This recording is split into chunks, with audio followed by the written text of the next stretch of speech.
क्या खबर है? वो खत मिल गया है, लॉ मिनिस्ट्री उसके ऊपर रिस्पॉन्ड कर रही है, नहीं कर रही, स्टेटस क्या अभी? जी खबर साहब, जो सदर मुल्कात ने खत गुज़श्ता रोज लिखा था लॉ मिनिस्ट्री को, वो लॉ मिनिस्ट्री को आज मौसूल हो गया है। और सदर मुल्कात ने उस खत में यही नुक्ता उठाया है कि चीफ इलेक्शन कमिश्नर कहते हैं कि सदर मुल्कात मुशावरत के पाबंद नहीं है। चीफ इलेक्शन कमिश्नर जो है वो सदर मुल्कात के साथ मुशावरत का पाबंद नहीं है इलेक्शन की डेट के हवाले से। इसलिए उन्होंने राय वज़ारत कानून से ली है कि वज़ारत कानून बताए कि आया इस हवाले से कानून और आइन क्या कहता है और वज़ारत कानून का क्या मौक़िफ़ है कि सदर मुल्कात को इलेक्शन कमीशन के साथ मुशावरत करनी चाहिए या नहीं।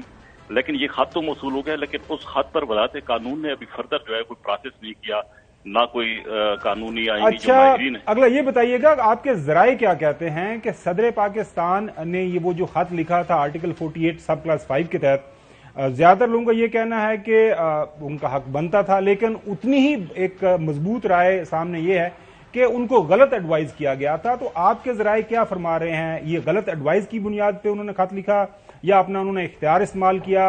लॉ मिनिस्ट्री से क्या एक्सपेक्टेड है जवाब और कब तक एक्सपेक्टेड है? जी, लॉ मिनिस्ट्री की तरफ से तो अभी तक कुछ नहीं कहा गया कि कब तक जवाब देगा, लेकिन ये एक बात तो बिल्कुल वाज़ेह है कि सदर मुमलिकत को बिल्कुल ये आइन ने इख्तियार दिया है आर्टिकल 48 के तहत कि जब भी सदर मुमलिकत कौमी असम्बली तहलील करेंगे तो वो इंतखाबात की 90 दिन के अंदर अंदर तारीख देंगे। अब देखिए 58(2) तो है नहीं। अब इसमें बिल्कुल वाज़ेह मामला है कि वज़ीर-ए-आज़म की एडवाइस पर कौमी असम्बली तहलील हुई है और सदर मुमलिकत ने तहलील की है। तो आइन बिल्कुल वाज़ेह है कि जब सदर मुमलिकत असम्बली तहलील करेंगे तो वो तारीख देंगे इंतखाबात की। अब एक तो ये बात है कि सदर मुमलिकत को जो है वो आइन इख्तियार दे रहा है।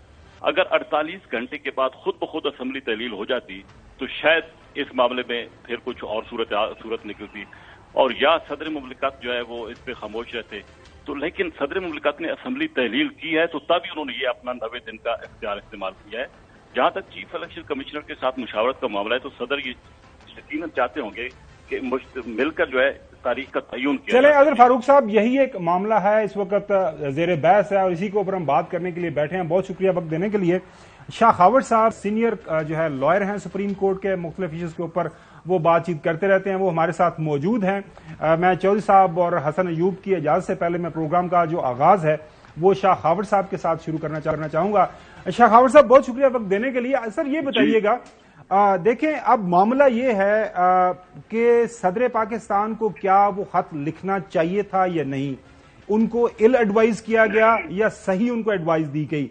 अगर उन्होंने खत लिख दिया तो फिर इलेक्शन कमीशन को क्या जवाब देना चाहिए था या नहीं, या बात उनको कर लेते, उनको बता देते जनाब आला चूंकि मर्दमशुमारी नोटिफाई हो गई है लिहाजा इसके ऊपर अब डिलिमिटेशन करनी है तो वक्त चाहिए। ये आप थोड़ा सा ये जो कानूनी एक गुंजलक है, ये जो अड़चन पैदा हो गई है, इसको जरा थोड़ा सा क्लैरिफाई कर दिएगा आम लोगों की समझ के लिए। ये लड़ाई हो रही है, कानूनी लड़ाई है, आईनी लड़ाई है, या फिर एक ईगोज की लड़ाई है बदकिस्मती से, जिसकी वजह से इस मुल्क जो है जो हमें आईनी बहरान का शिकार होता हुआ नजर आ रहा है?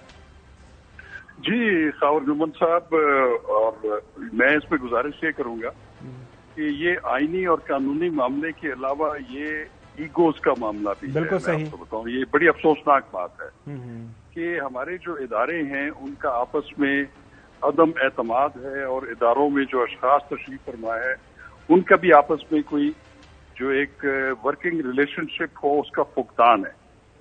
तो मैं तो सबसे पहले ये कहूंगा कि ये अगर मुशावरतें जो है ना बोनाफाइडी आपस में हो तो मामलात बेहतर हो सकते हैं। जहां तक सदर मुमलिकत का खत लिखने का ताल्लुक है, मेरा जाती ख्याल ये है कि अगर उन्होंने ये खत लिखा इलेक्शन कमीशन ऑफ पाकिस्तान को तो इलेक्शन कमीशन ऑफ पाकिस्तान को उसको इस तरह रिस्पॉन्ड करना चाहिए था कि वो बिल्कुल उनसे मिलते, और जो उन्होंने एक मरासले के जरिए उन्होंने ये बताने की कोशिश की है कि उनकी इंटरप्रिटेशन के मुताबिक सदर मुमलिकत जो है वो कहीं फिगर नहीं करते और वो जो आईनी जो इलेक्शन एक्ट में तरमीम हुई है सेक्शन 57 में उसके तहत जो है वो बाउंड नहीं है, तो उनका जो भी था वो कम से कम एक पॉजिटिव रिस्पॉन्स दे के उधर चले जाते और उनके सामने अपना मौक़िफ़ रखते। और वो अगर वो उनकी आपस में कंसिस्टेंसी ना होती प्रेसिडेंट हाउस में और इलेक्शन कमीशन में, तो फिर ये मामला लॉ डिवीजन को भेजा जा सकता था।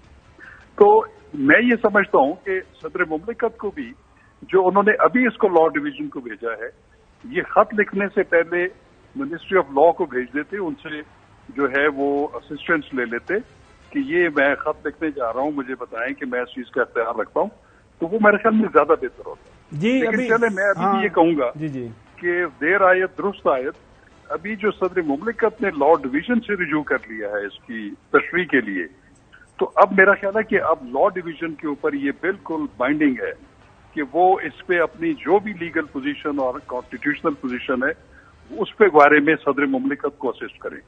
سر میں حسن ایوب، آپ یہ سمجھیں کہ آپ کے اوپر بھی یہ بائنڈنگ ہے کہ ہمارے ویورز کو ذرا اپنی اوپینین سے آگاہ کریں کہ کیا یہ جو پریزیڈنٹ نے اپنے آرٹیکل 48 کے اعتبار سے انہوں نے کہا کہ 90 دن میں انتخابات کرنے چاہیے، تو موجودہ صورتحال دیکھتے ہوئے آپ یہ سمجھتے ہیں کہ کیا پریزیڈنٹ جو ہے وہ 90 دن میں انتخابات کے لیے الیکشن کمیشن کو لکھ سکتے ہیں، کہہ سکتے ہیں کہ آئیں اور میں ڈیٹ دوں، یا یہ اب جو ہے سوابدید purely election commission of Pakistan کی ہے اور الیکشن کمیشن نے ہی جو ہے وہ تاریخ کا تعین کرنا ہے کہ انتخابات کب ہوں گے، کیپنگ ان مائنڈ کے جو 51 ہے وہ بھی انووکڈ ہے اور ڈی لمیٹیشن کا پروسیس انیشیٹ ہو چکا ہے، ٹریگر ہو چکا ہے۔ پیور آئینی ٹرمز کے اندر شاہ خاور صاحب آپ کی رائے ہم جاننا چاہ رہے ہیں کہ غلطی کس سے ہوئی ہے؟ ایک تو چلو آپ نے بالکل صحیح فرمایا کہ یہ مل بیٹھتے اچھی بات تھی، وہ تو ایک اچھا ایک تاثر ملتا، لیکن یہاں پہ غلط کون ہے، صحیح کون ہے؟ میرے خیال میں حسن آپ یہی جاننا چاہ رہے ہیں کہ غلط کون ہے، صحیح کون ہے قوانین کے مطابق؟ یہ سوال میرے سے آپ کے؟ جی شاہ خاور صاحب، ہم دونوں نیم سے کہنا اس لیے وہ تھوڑی سی کنفیوژن ابھی ہمیں میں جو گزارش کروں گا وہ یہ ہے کہ جو آرٹیکل 48 ہے وہ پرووائڈ کرتا ہے کہ جو صدر مملکت نے جو بھی فیصلے کرنے ہیں، جو بھی امور سر انجام دینے ہیں، وہ وزیر اعظم کے مشورے سے کرنے ہیں۔ 48 تو یہ کہتا ہے۔ پھر 48 کا اگلا جو سب آرٹیکل 5 ہے وہ پھر اس چیز کی وہ کرتا ہے کہ جب وزیر اعظم کے مشورے سے صدر مملکت قومی اسمبلی برخاست کریں گے تو اس صورت میں وہ 90 دن کے اندر اندر الیکشن کی ڈیٹ بھی مقرر کریں گے اور کیئر ٹیکر گورنمنٹ بھی جو ہے اس کا بھی آرڈر کریں گے۔ لیکن اس کے ساتھ اگر آپ پھر ہم دیکھیں کہ یہ جو اسمبلی ڈیزالو ہوتی ہے وہ ہوتی ہے آرٹیکل 58 کے تحت۔ وہ الگ بات ہے کہ 58 2B جو ہے، 2B کا تو جو ہے وہ تو omit ہو چکا ہے، 2A، لیکن 58 میں ابھی بھی جو پاور ہے جو اسمبلیاں ڈیزالو کرنے کی وہ پرائم منسٹر کے پاس ہے کہ وہ جب ایسی ایڈوائز کریں گے، اگر صدر مملکت فوراً اس پہ عمل درآمد کر دیں، نہیں تو پھر 48 گھنٹے میں اسمبلیاں خود بخود تحلیل ہو جائیں گی۔ پھر اب اس میں آپ نے خود ایک ذکر کیا کہ آرٹیکل 51 جو ہے اور اس کا بھی سب آرٹیکل 5 جو ہے وہ جب مردم شماری نوٹیفائی ہو جائے تو اس صورت میں جو ایلوکیشن آف سیٹس ہے صوبوں کو اور اسلام آباد کیپٹل ٹیریٹری کو نیشنل اسمبلی کی، اس کی ڈی لمیٹیشن ہونا ضروری ہے۔ تو میں یہ سمجھتا ہوں کہ آرٹیکل 58، 48 اور 51 کو اور ساتھ اس کے آرٹیکل 224 کو، یہ آپ کو ملا کے اس کی ہارمونائز ریڈنگ کرنی پڑے گی۔ بالکل صحیح۔ تو پھر یہ اس کا کوئی حل نکل آئے گا۔ تو اگر آپ کسی ایک آرٹیکل کو آئسولیشن میں جب ڈیل کریں گے تو اس کا پھر ریزلٹ یا اس کی انٹرپریٹیشن اور طریقے سے ہو سکے گی۔ میں ابھی بھی یہ کہوں گا کہ یہ جو ابھی لا ڈویژن میں جو صدر مملکت نے یہ ان سے رائے لی ہے تو لا ڈویژن بالکل اس پہ باؤنڈ ہے، بائنڈنگ ہے اس کے اوپر کہ وہ یہ تمام آرٹیکلز کو دیکھنے کے بعد اور الیکشن ایکٹ کی جو دفعہ 57 ہے اس کو دیکھنے کے بعد ایک جو ہے وہ پھر رائے دے سب صدر مملکت کو۔